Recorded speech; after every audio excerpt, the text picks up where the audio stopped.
ভেতরে ঢুকে গেছি আর এই যে মা রয়েছে, আরও একটা লজেস কিনে দিয়েছি হাতে, দেখতেই পাচ্ছ।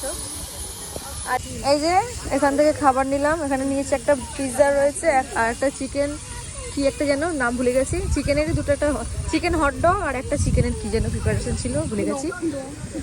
আর লজেন্স খুলতে হবে না, খুলতে হবে না। এই টয় ট্রেন করে এখন যাবো, কোন দিকে যাবো বুঝতে পারছি না।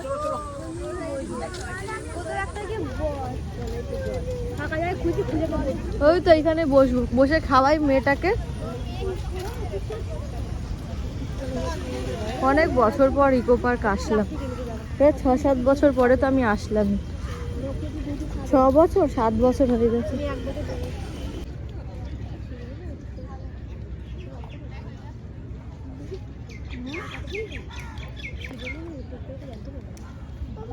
জায়গা এই জায়গায় বসবো। আচ্ছা চলো তো ওইখানটা বসি। আর কার